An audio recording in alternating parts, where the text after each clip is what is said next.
Hello friends, good morning. আজকে সকাল থেকে ব্লগটা শুরু করছি। Welcome back to my channel দেবী.রিমা। তোমরা সবাই কেমন আছো? আশা করি তোমরা সবাই খুব ভালো আছো। তো আমরাও ভালো আছি। তো ব্লগটা দেখতে থাকো, আশা করি ভালো লাগবে তোমাদের। তো দেখো বন্ধুরা, মাম্মাম সকালে ঘুম থেকে উঠেই কত কষ্ট করে ওষুধগুলো খায়।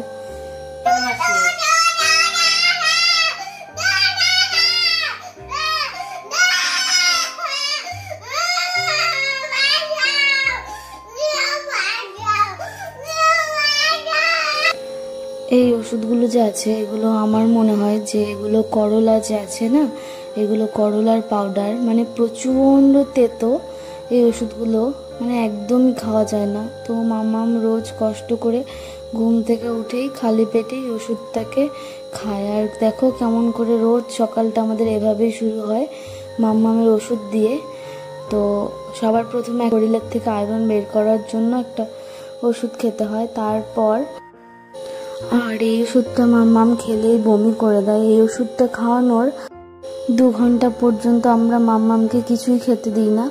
আর যদি এই ওষুধটা খাওয়ার পর 2 ঘন্টার মধ্যে যদি একটু জল যদি খায়, 2 চামচ জল খেলেও মাম্মাম ওষুধটা বমি করে একদম ফেলে দেয়। আর বমি করলে আমরা বড় মানুষ, আমাদেরই দেখবে কেমন যেন হাত পা কাঁপে, শরীরটা দুর্বল হয়ে যায়। আর ও তো ছোট মানুষ, তো ওষুধটাকেও বের করে দেয়। আর কতটা কষ্ট করে ওষুধগুলো খায় তোমরা তো দেখতেই পেলে। মানে খুব কষ্ট হয় ওর, কি করবে আর বলো, খেতেই হবে। ভগবান ওকে এত বড় একটা রোগ দিয়েছে, যার জন্য ওকে ওষুধটা খেতেই হবে। ওষুধগুলো সবগুলোই খেতে হবে ওকে। কত ওষুধ খায় এতটুকু বাচ্চা। তোমরা যদি দেখো যে ও কতগুলো ওষুধ খায় সারাদিনে, মানে তোমাদেরই খুবই খারাপ লাগবে। কি বলবো, আর অনেকগুলো ওষুধ খায় সারাদিনে। আমাদেরই দেখবে যখন শরীর খারাপ হয়, জ্বর বা কোনো কিছু হয়, তখন আমরা একটা ওষুধের বেশি মনে করো 3-4টে ওষুধ খেতেই আমাদের বিরক্ত লাগে, আমাদের আর ভালো লাগে না ওষুধ খেতে একদিন। আর ভাবো এই ছোট বাচ্চা মেয়েটা রোজ কতগুলো করে ওষুধ খায়। কি আর করবো বলো, কপাল খারাপ হলে যা হয়। মেয়েটা এত ছোট একটা বাচ্চা মেয়ে কষ্ট করছে। আমাদের কষ্টটা তো শুধু কষ্টই, আর ওর কষ্টটা তো চোখে দেখা যায় না। আমরা তো বড় মানুষ, আমরা সব কিছুই মানিয়ে নিতে পারি।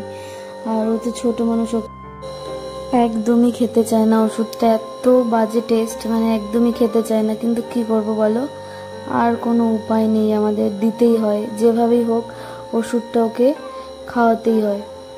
ওষুধটা খাওয়ার পর যদি মাম্মা যদি বারবারও বলে যে জল খাবো জল খাবো, তবু ওকে জল দিতে পারি না জানো। তখন খুব কষ্ট হয় যে মেয়েটা জল চাইছে তবু ওকে দিতে পারছি না, খুবই খারাপ লাগে। আর আজকে তো তোমরা দেখলেই কেমন করে চিৎকার করে, বাঁচাও বাঁচাও, কেউ বাঁচাও, কিন্তু কেউই বাঁচাতে পারবে না।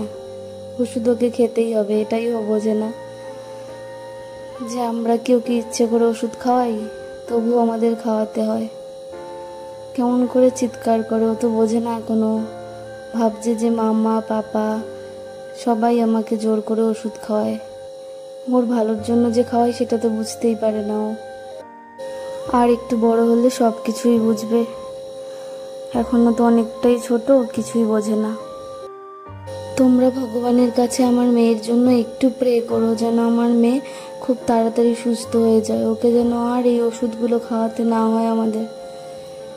এটাই তোমরা সবাই একটু ভগবানের কাছে প্রার্থনা করো। তোমরা সবাই আমার মেয়েটাকে একটু আশীর্বাদ করো। জানি না কার আশীর্বাদ লেগে যায়। আর তোমাদের আশীর্বাদে মাম্মা যদি ঠিক হয়ে যায়, এর থেকে বড় খুশি আমাদের লাইফে আর কোনো কিছু হতে পারে না। এটাই আমাদের লাইফে সব থেকে খুশি, আমরা সব থেকে হ্যাপি যদি হই আমরা কোনোদিনও। যেদিন মাম্মা ঠিক হয়ে যাবে, সেই দিনটা যে কবে আসবে সেই দিনের অপেক্ষায় আছি আমরা। তো যাই হোক বন্ধুরা, দেখো আমার বিছানাটাও গোছানো হয়ে গেছে তোমাদের সাথে গল্প করতে করতে। আর দেখো বিছানাটা গোছানোর পর ঠিক এরকম লাগছে দেখতে, একদম চকচকে ঝকঝকে লাগছে দেখতে, খুব সুন্দর লাগছে। তো তো ফাইনালি আমার বিছানা গোছানো কমপ্লিট। আর দেখো বন্ধুরা, আমার মা এখন রান্না করছে ঢেঁকি শাক। আমরা তো ঢেঁকি শাক বলি, তো তোমরা কি শাক বলো কমেন্টে জানিও। আমরা ঢেঁকি শাক বলি। তো ঢেঁকি শাক আর আলু দিয়ে ভাজা করছে মা। আজকে আমরা শাক দিয়েই খাবো। আর এটা হচ্ছে ডাঁটা শাক। আর দেখো আমার মা, আর আমরা ঢেঁকি শাকটা এভাবেই রান্না করি, বেশি ভাজা ভাজা করি না, একটু এরকমই থাকে, ভালো লাগে বেশ খেতে আমাদের। আর দেখো আমার মার ঢেঁকি শাক রান্না করা হয়ে গেছে, তো এখন নামিয়ে নিচ্ছে। দিল্লি থেকে আসার পর আর আমাদের ঢেঁকি শাক খাওয়া হয়নি, তো আজকে মা রান্না করে ফেললো ঢেঁকি শাক ভাজা আলু দিয়ে। আর আমাদের শাক খেতে খুব ভালোবাসি আমরা, আর মাম্মামও শাক খেতে খুব ভালোবাসে, কিন্তু কি করব, মাম্মামকে শাকও দিতে পারি না জানো, শাকেও প্রচুর আয়রন, তো শাক মাম্মা খেতে পারে না। আর দেখো বন্ধুরা, এখন আমার মা রান্না করবে আম দিয়ে ডাঁটা শাক। তো আমটা কেটে নিচ্ছে, ছুলে ভালো করে ছুলে আমটা কেটে নিচ্ছে। আম দিয়ে ডাঁটা শাক রান্না করবে, টক টক লাগবে, বেশ ভালো লাগে খেতে। তো শাকটা একটু ঢাকা দিয়ে দিয়েছে, তো শাকটা সেদ্ধ হবে। আর আমগুলো দেওয়া হয়েছে, আমগুলোও সেদ্ধ হবে। তো দেখো বন্ধুরা, আমার মার রান্না হয়ে গেছে। তো আমার মা রান্না করলো আলু দিয়ে ঢেঁকি শাক ভাজা, আর রান্না করেছে আম দিয়ে ডাঁটা শাক, কাঁচা আম দিয়ে। আর এখন আমি রান্না করছি, এটা হচ্ছে আমার হাজব্যান্ডের ফেভারিট বলতে পারো তোমরা। এখন রান্না করছি এই শাকটাকে আমরা ডিমা শাক বলি, তোমরা কি বলো আমাকে জানিও। আমাদের এখানে ডিমা শাক বলা হয়। শাকটা খুব তেতো, কিন্তু খেতে ভালোই লাগে। তো বেগুন দিয়ে রান্না করব। তো দেখো শাকটাতে একটু নুন দিয়ে আমি ভালো করে চিপে শাকের জলটাকে ফেলে দেব, কারণ প্রচণ্ড তেতো শাকটা, তো জলটাকে ফেলে দেব। দেখো আমি একবার শাকটা থেকে জল বের করে নিয়েছি, তো এই জলগুলো ফেলে দেব, তেতোটা একটু কম লাগবে।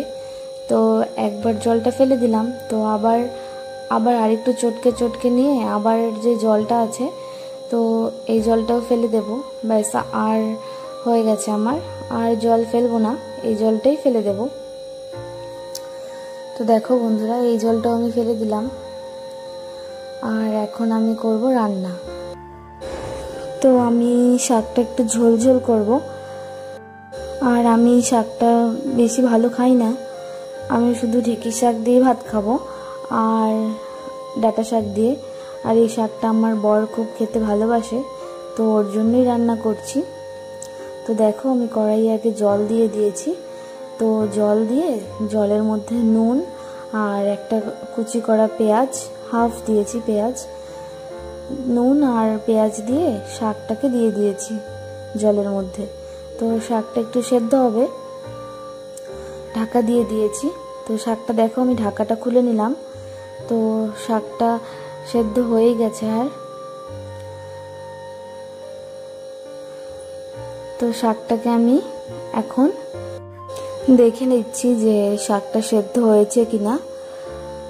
তো আমার হাজব্যান্ড আবার বলছিল যে কেটে রাখা বেগুনগুলো দিয়ে দাও শাকে, তো আমি তো এভাবে রান্না করি না, আর বেগুনগুলো আমি শাকে দিও না, তো বললো বলে আমি ছোট ছোট 3-4টা পিস দিয়ে দিয়েছি।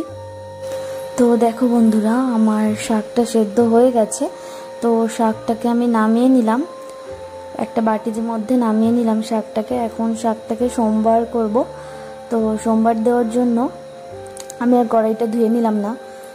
তো শাকটা সেদ্ধ করেছি, শুধু একটু তেল দেব, একদম একটু।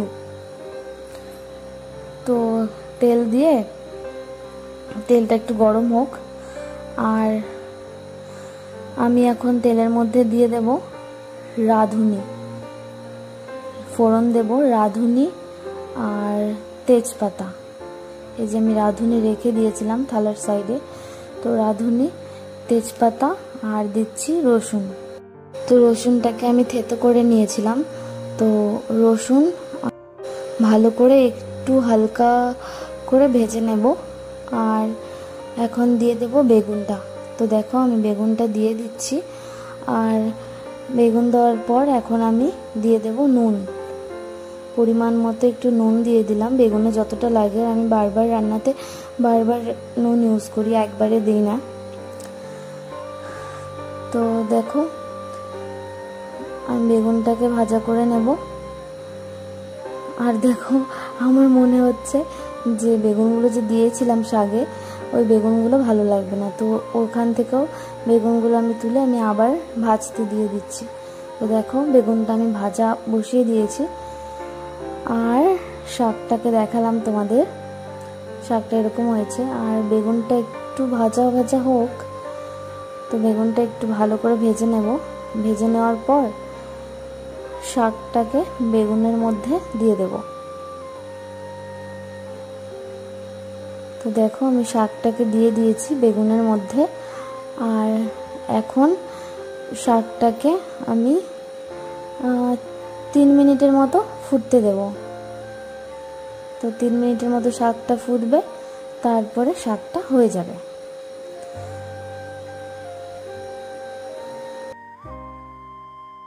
তো এখন আমি ভাবছি যে বেগুনটা দিলাম, তো শাকের সাথে একটু বেগুনটা ভালো করে মিশিয়ে নিই। তো বেগুনটাও সেদ্ধ হওয়ার একটা ব্যাপার আছে, তো যদিও বেগুনটা ভেজে নিয়েছি আমি, তবুও একটু ঢাকা দিয়ে দিলাম। 2 মিনিটের মতো একটু ঢাকা দিয়ে নিচ্ছি। তো শাকটা ঢাকা দিয়ে নিয়েছি। আর এখন আমি একটু গ্যাস, তারপরে টেবিলটা ভালো করে মুছে নেব। এটাই আমার অভ্যেস, রান্না করতে করতে বারবার মোছামুছি করা, ধোয়াধুয়ি করা। তো দেখো আমি টেবিলটা মুছে নিয়েছি। আর ঢাকাটা খুলে নিলাম আবার। তো আমার 2 মিনিট হয়ে গেছে, তো ঢাকাটা এখন খুলে দিলাম। তো দেখলাম বেগুনগুলো সেদ্ধ হয়েছে কিনা। তো দেখলাম যে বেগুনগুলো ভালো করেই সেদ্ধ হয়ে গেছে, ভালোভাবেই। তো এখন আমি আর একটু হতে দেব। তো দেখো বন্ধুরা আমার শাকটা হয়ে গেছে। আর তো শাকটা আর এরকমই নামিয়ে দেব, আর রান্না করব না শাকটাকে। শাকটা আমার হয়ে গেছে, তো তোমাদেরকে দেখিয়ে দিলাম যে শাকটা এরকম দেখতে হলো। আমার শাক রান্না হয়ে গেছে। তো এখন আমি শাকটাকে নামিয়ে নেব একটা বাটিতে, ছোট একটা বাটিতে শাকটাকে নামিয়ে নিচ্ছি।